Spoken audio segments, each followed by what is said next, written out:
अभी तक बात कर चुके थे अपने रशियन रेवोल्यूशन में कि रशियन एम्पायर क्या था, कौन कौन से जो रीजन्स थे वो रशियन एम्पायर के अंडर में आते थे, और सोसाइटी का स्टेज क्या था, इकोनॉमिक कंडीशंस क्या थी, हम लोग उसके बारे में बात कर रहे थे। तो मैंने आपको बताया था कि रशियन जो इकोनॉमी थी that was majorly an agricultural economy, और इंडस्ट्रियल जो डेवलपमेंट था that was very less, and there were few industries only in the Russia. And 1890s में क्या होता है, फिर 1890s में रेलवे नेटवर्क एक्सटेंड होता है। देखिए, जब भी किसी देश में रेलवे का एंट्री होती है, यानी कि रेलवे का मतलब एक इनोवेशन होता है, एक इंट्रोडक्शन होता है, तो उस कंट्री में क्या होता है, जो इकोनॉमी होती है, जो नई नई इंडस्ट्रीज लगनी होती है, जो सेटअप्स होते हैं, वो फास्ट हो जाते हैं। क्यों? क्योंकि रेलवे क्या करती है, जो भी आपको मटेरियल चाहिए, रॉ मटेरियल चाहिए, या फिर जो आपका फाइनल प्रोडक्ट रेडी हुआ है for selling in the market, तो उसका जो मूवमेंट है that becomes easy with the introduction of the railway. और इसको हम लोग कहाँ से समझ सकते हैं, अपने कंट्री के साथ हम इसको समझ सकते हैं। लाइक 1853 इंडिया में जो फर्स्ट पैसेंजर रेल थी, मुंबई से थाने के बीच में वो चली थी। तो रेलवे के इंट्रोडक्शन के साथ ही अगले ही साल यानी 1894 में जो फर्स्ट फैक्ट्री थी, फर्स्ट कॉटन फैक्ट्री थी इंडिया में, मुंबई में, वो उसका एस्टैब्लिशमेंट हो गया था, वो सेटअप हो गई थी। तो रेलवे जो होता है, किसी भी देश का जो इकोनॉमिक प्रोग्रेस होता है उसको मतलब बहुत स्पीड अप कर देता है, उसका जो स्पीड होती है उसको काफी फास्ट कर देता है। तो रेलवे के इंट्रोडक्शन के साथ ही, रेलवे के एक्सटेंशन के साथ ही रशिया ने भी जो फाइनेंशियल डेवलपमेंट था, जो इकोनॉमिक डेवलपमेंट था, इंडस्ट्रियल डेवलपमेंट था, वो काफी रफ्तार स्पीड पकड़ लेता है। Then foreign investment increase. अब देखिए, जब किसी कंट्री का इकोनॉमिक डेवलपमेंट होने लगता है, यानी कि कोई कंट्री इकोनॉमिक लेवल पे डेवलपमेंट करती है, तो वहां पर जो फॉरेन इन्वेस्टमेंट है वो भी काफी इंक्रीज हो जाता है। अब देखिए, फॉरेन इन्वेस्टमेंट क्या होता है, investment from the investors of other country, यानी जो भी इन्वेस्टमेंट है, जो भी पैसा है, जो कैपिटल हमारे किसी कंपनी में लगा हुआ है, या हमारे देश में जो कैपिटल लगा हुआ है, पैसा लगा हुआ है, मनी लगा हुआ है, वो ज्यादातर अगर कहीं विदेशों से आ रहा है, कहीं फॉरेन कंट्रीज से आ रहा है, यानी कि कोई अदर कंट्रीज के इन्वेस्टर्स हैं जो हमारे कंट्री की कंपनीज में इन्वेस्ट कर रहे हैं, शेयर्स की फॉर्म में, बॉन्ड्स की फॉर्म में, डिवेंचर्स की फॉर्म में, सिक्योरिटीज की फॉर्म में, और कंपनीज के अंदर कंपनीज में इन्वेस्ट कर रहे हैं, तो वो उस इन्वेस्टमेंट को बोला जाता है foreign investment. That means the investment which is coming from the other countries. ठीक है, तो दो तरीके होते हैं, मैं आपको बता देती हूँ। फॉरेन इन्वेस्टमेंट दो तरीकों से किया जाता है, एक होता है एफडीआई एंड अदर होता है FII. FDI and FII. FDI का मतलब होता है foreign direct investment, foreign direct investment, यानी कि डायरेक्टली आपने किसी अदर कंट्री की जो कंपनीज है उनमें इन्वेस्ट कर दिया, मैनेजमेंट और कंट्रोल आपके अंडर में आ गया है, तो उसको बोलते हैं एफडीआई। सेकेंड होता है एफआईआई, फॉरेन इंस्टीट्यूशनल इन्वेस्टमेंट, या फॉरेन इंस्टीट्यूशनल इन्वेस्टर्स बोलते हैं। और इन्वेस्टर्स है तो हमें इन्वेस्टमेंट की फॉर्म में बताना है, तो फॉरेन इंस्टीट्यूशनल इन्वेस्टर्स, ये कौन लोग होते हैं, ये किस तरीके का इन्वेस्टमेंट होता है, जब जो अदर कंट्रीज के यानी जो फॉरेन इन्वेस्टर्स होते हैं वो इंस्टीट्यूशनल्स होते हैं। इंस्टीट्यूशंस मतलब कोई बैंक है, कोई फाइनेंशियल ऑर्गेनाइजेशन है, कोई कंपनी है दूसरे देश की, तो वो जब किसी दूसरे कंट्री में शेयर्स खरीद लेती है, लाइक किसी कंपनी के शेयर्स खरीद लिए, किसी कंपनी के बॉन्ड्स खरीद लिए, कॉर्पोरेट बॉन्ड खरीद लिए, गवर्नमेंट सिक्योरिटीज में इन्वेस्टमेंट कर दिया, तो जनरली जो एफआईआई होता है शॉर्ट टर्म इन्वेस्टमेंट होता है। जब भी आपको लगे कि you are going in the loss, या फिर ये कंट्री का जो फॉरेन इसका जो इसका फ्यूचर ग्रोथ है वो डाउन होने वाला है, आप यहाँ से आराम से पैसा निकाल सकते हैं और कहीं और लगा सकते हैं। लेकिन एफडीआई में थोड़ा सा पैसा निकालना, विड्रॉ करना मनी को, वो टफ हो जाता है, डिसइन्वेस्टमेंट टफ होता है, क्योंकि मैनेजमेंट कंट्रोल आपके हाथ में आ जाता है। तो एफडीआई जो था, फॉरेन इन्वेस्टमेंट जो था, वो काफी इंक्रीज हो जाता है रशिया में।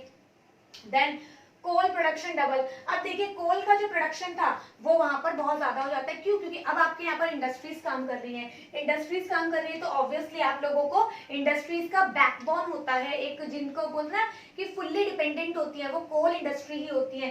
कोल सेक्टर होता है, आयरन एंड स्टील, कोल और आयरन जिस कंट्री के पास है, जिस पर्टिकुलर एरिया में मिल जाता है, वो एरिया खुद ही अपने आप में एक बहुत ज्यादा डेवलप्ड एरिया बन जाते हैं। क्यों? क्योंकि वहां पर देखिए कोल और आयरन जो होता है वो मेन बैकबोन होता है किसी भी इंडस्ट्रियल डेवलपमेंट के लिए, इकोनॉमिक डेवलपमेंट के लिए।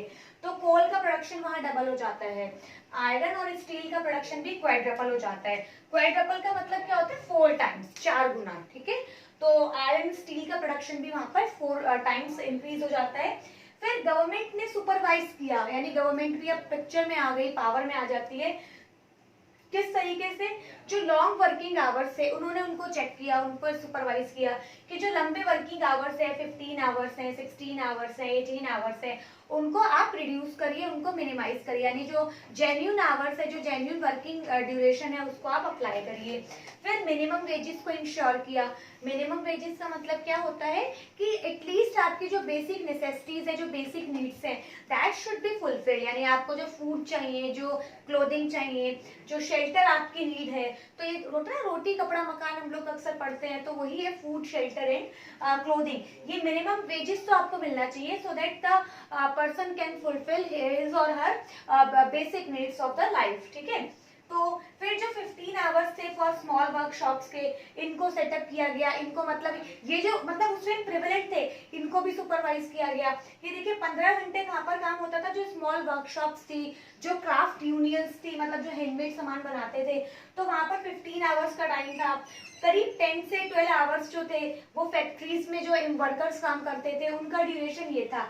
तो ओवरऑल देखिए ये मतलब इकोनॉमिक डेवलपमेंट बोल दीजिए, या फिर मतलब ये इकोनॉमिक पिक्चर थी किसकी? जो रशियन एम्पायर था, या फिर रशिया की 1900s में, यानी कि जो आपकी 20th सेंचुरी स्टार्ट होती है।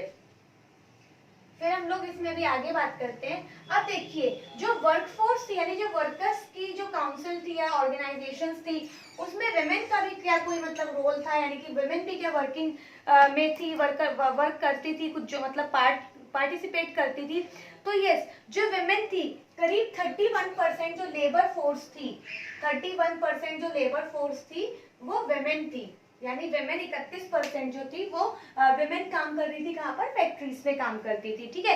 अच्छा, अब विमेन काम करती थी तो हमारा नेक्स्ट जो क्वेश्चन अराइज होता है, that is arise on the wages. तो विमेन के जो वेजेस थे, यानी जो वेज रेट था उनको, वो क्या था? मतलब हाई था, लो था, इक्वल था, क्या था? तो व्हाट डू यू से, आपको क्या लगता है? देखिए विमेन के साथ डिस्क्रिमिनेशन फ्रॉम द स्टार्टिंग ही होता आया है। तो जो वेज रेट था विमेन के लिए वो करीब half of the men's wages था, यानी मेन को जो वेजेस मिलता था उसका हाफ जो था वो विमेन को पे किया जाता था, और कभी कभी तो 1/3 के लेवल पे किया जाता था, यानी जो 3rd क्वार्टर होता था वही उनको एज अ वेज उनका रेमनरेशन दिया जाता था। फिर इसमें क्या आता है? देखिए वर्कर्स ने क्या किया, मतलब इस टाइम तक जब ये एसोसिएशन, जब डेवलपमेंट शुरू हुआ, इंडस्ट्रियल डेवलपमेंट, तो इस टाइम तक जो वर्कर्स थे उन्होंने अपने एसोसिएशंस, लाइक जैसे हमने पढ़ा था ना, कोऑपरेटिव्स बनाने शुरू कर दिए। तो उन्होंने अपने एसोसिएशंस बनाने शुरू कर दिए। एसोसिएशंस मतलब ग्रुप्स बनाने स्टार्ट कर दिए। क्यों ग्रुप्स फॉर्म करना शुरू किया?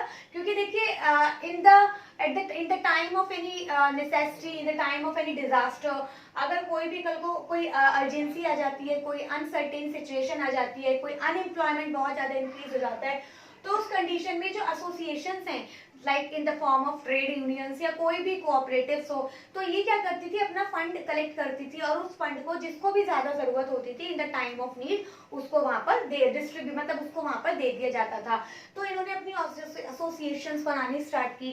देन फिर हम लोग बात करते हैं कि अब देखिए 1896 और 97 में मतलब 1896 एंड 97 में वहां पर जो वर्कर्स थी उनकी स्ट्राइक स्टार्ट हो जाती है, यानी वर्कर्स की स्ट्राइक जो होती है वो स्टार्ट हो जाती है 96-97 में। और कहां पर स्टार्ट होते हैं? कौन सी पर्टिकुलर इंडस्ट्री में? जो टेक्सटाइल इंडस्ट्री थी वहां पर वर्कर्स की इंडस्ट्री स्ट्राइक स्टार्ट हो जाती है। रीजंस ऑब्वियसली 2 ही रीजंस आपको समझ में आने चाहिए, एक तो long working hours and the second one is the minimum जो लो वेजेस थे, लो वेजेस और लॉन्ग वर्किंग आवर्स, आपको ये 2 चीजें याद रखनी है। तो वर्कर्स ने, जो टेक्सटाइल इंडस्ट्री के वर्कर्स थे, उन्होंने वहां पर स्ट्राइक स्टार्ट कर दी। फिर 1902 में जो मेटल इंडस्ट्री थी, यानी 1902 में जो मेटल इंडस्ट्री थी वहां पर भी स्ट्राइक स्टार्ट हो जाती है। तो 1902 में फिर से स्ट्राइक होती है। यहाँ पर टेक्सटाइल इंडस्ट्री थी, यहाँ पर मेटल इंडस्ट्री थी, तो यहाँ पर भी स्ट्राइक स्टार्ट हो जाते हैं। रीजंस वही दो याद रखने हैं, लो वेजेस एंड अपर जो वर्किंग आवर्स थे, जो हाई वर्किंग आवर्स थे या फिर बहुत ज्यादा वर्किंग आवर्स थे। फिर क्या होता है इसमें, देखिए अब जो क्राउन था यानी जो गवर्नमेंट थी, क्राउन जो था, जो ऑर्थोडॉक्स चर्च था, इनके पास बहुत ज्यादा प्रॉपर्टी थी, यानी जो नोबल क्लास थी, जो नोबल क्लास थी, इनके पास बहुत ज्यादा प्रॉपर्टी का शेयर हुआ करता था, यानी कि ये लोग बहुत ज्यादा रिच थे। अब देखिए सोसाइटी के जो एक मतलब एक लेयर है या एक सेक्शन है, वो तो बहुत ज्यादा गरीब है, बहुत ज्यादा पुअर है, और सोसाइटी का वही उसी तरफ मतलब उसी सोसाइटी में जो अदर पार्ट है, अदर पिक्चर है, वो बहुत ज्यादा मतलब एक्सेस रिसोर्सेज, सरप्लस रिसोर्सेज उन लोगों के पास है। तो नोबल क्लास जो थी, जो मतलब प्रीस्ट थे, जो अरिस्टोक्रेट्स थे, फ्यूडल लॉर्ड्स थे, उन लोगों के पास बहुत सरप्लस प्रॉपर्टी हुआ करती थी। तो कंफ्लिक्ट यहाँ पर स्टार्ट होना शुरू हो जाता है। नेक्स्ट इसमें क्या आता है, जो पीजेंट्स थे। अब देखिए ऑब्वियसली जब किसी के पास बहुत सारा पैसा है, बहुत सारी वेल्थ है, और किसी के पास नहीं है, तो एक प्रॉब्लम, एक कॉन्फ्लिक्ट स्टार्ट हो जाता है। तो कॉन्फ्लिक्ट किसके बीच में स्टार्ट होता है, जो गरीब किसान थे यानी जो पीजेंट्स थे, और जो आपके नोबल क्लास थी, एरिस्टोक्रेट क्लास थी या नोबल क्लास थी, इनके बीच में एक कॉन्फ्लिक्ट स्टार्ट हो जाता है। तो नोबिलिटी के बीच में और जो पीजेंट्स थे, इनके बीच में कॉन्फ्लिक्ट स्टार्ट होता है।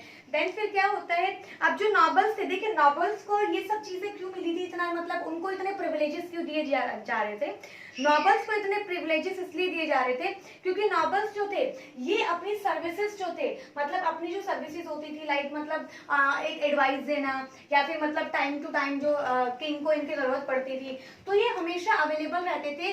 जो मतलब ये किंग सिस्टम था, जो मतलब मोनार्क सिस्टम था, तो इसलिए इनकी पोजीशन जो थी वो हाई थी as compare to the other people of the society. तो इनको मतलब एक हाई लेवल पे रखा जाता था। फिर हम लोग बात करते हैं इसमें, देखिए फिर क्या होता है, जो नॉबल्स थे उनको अब मतलब उनकी जो ये हाई रैंक थी वो जार की वजह से थी, क्योंकि जार को वो लोग बहुत ज्यादा एडवाइस दिया करते थे, मतलब उनकी उसके टाइम, उसकी जरूरत के टाइम पे ये लोग ही अवेलेबल होते थे। फिर 1902 1905 में 1905 में क्या होता है, देखिए रशिया में जो पीजेंट्स थे वो क्या चाहते थे कि जो लैंड है नॉबल्स की, मतलब जो उनके पास सरप्लस लैंड है, it should be returned, land को रिटर्न कर दिया जाए। किसको रिटर्न कर दिया जाए, जो लैंडलेस है, returning of land, returning of land. तो यहाँ पर डिमांड उठनी शुरू हो गई क्योंकि उधर स्ट्राइक चल रही थी। तो returning of land to the peasants, या फिर जो लैंडलेस फार्मर्स थे सोसाइटी में, रशियन सोसाइटी में, ठीक है। फिर जो पीजेंट्स थे रशिया में, उन लोगों ने क्या किया, अपनी जो लैंड्स थी उसको एक्यूमुलेट कर लिया, उसको कंबाइंड कर लिया, कोऑपरेटिव बना लिया, और उस पे वो लोग क्या करते थे, मतलब वो लोग क्या करते थे वहां पर अपना मतलब एग्रीकल्चर करते थे, मतलब कंबाइंड एग्रीकल्चर करते थे, और जो भी प्रॉफिट्स उनको होता था तो वो लोग आपस में जब भी नीड होती थी तभी आपस में वो लोग क्या करते थे, उस प्रॉफिट को डिस्ट्रीब्यूट करते थे। क्योंकि ऐसा उन्होंने क्यों किया था, क्योंकि उन्हें पता है जो नॉबल्स हैं, जो नॉबिलिटी है, जो फ्यूडल लॉर्ड्स हैं, जो एरिस्टोक्रेट्स हैं, ये लोग तो सुनने वाले नहीं है जो किंग है वो लोग भी मतलब उनकी कोई बात नहीं सुनेंगे। इंडस्ट्रियल डेवलपमेंट हुआ लेकिन वो कैपिटलिस्ट क्लास के लिए हुआ, तो बेटर है हम लोग क्या करें, आपस में ही हम लोग अपनी यूनिटी बना लेते हैं, अपना एक यूनियन फॉर्म कर लेते हैं, और जब भी कभी ऐसा अनसर्टेन टाइम आता है हम लोग तब क्या करेंगे, मिलके एक दूसरे की हेल्प करेंगे, ठीक है।